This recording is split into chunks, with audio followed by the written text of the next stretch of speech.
कि बीजेडी जीक बड़का भोट अच्छी एवं कांग्रेस जीक भोट अच्छी मिसिले दत्तेश्वर होता सुनिश्चित भाव राज्यसभा को निर्वाचित हेबे। एथुरु गोटे पॉलिटिकल मेसेज नवीन पट्टनायक दौरान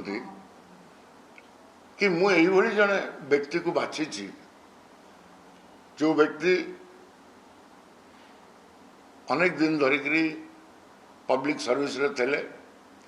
डॉक्टर दत्तेश्वर होता एवं वीसी थे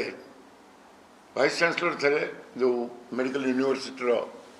नवीन को समय जोड़ा होता एवं राजनीतिक दृष्टि यही जो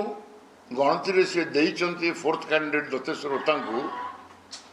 एवं मो पाखे जहाँ खबर अच्छी मो सांगे जो मो पाखे जो खबर अच्छी बहुत सटीक खबर अच्छी कि आमर चतुर्थ कैंडिडेट को कांग्रेस रो 14टी भोट जीव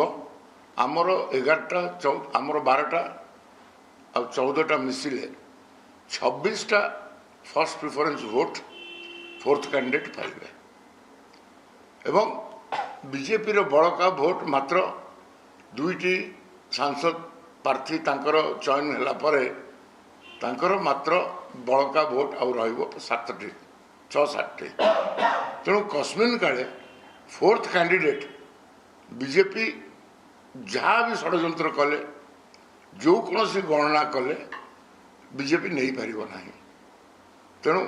ये गोटे मास्टर स्ट्रोक ये कहीं नवीन बाबू कैंडिडेट घोषणा कर फोर्थ कैंडिडेट एवं ओडिशा को अपील कर दल को कि ये कैंडिडेट को समर्थन दिंतु एवं मु भावुची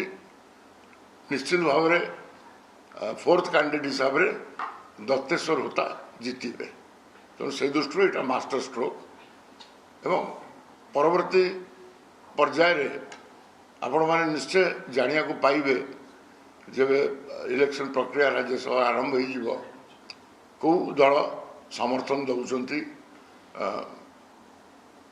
नवीन पट्टनायक निष्पत्ति को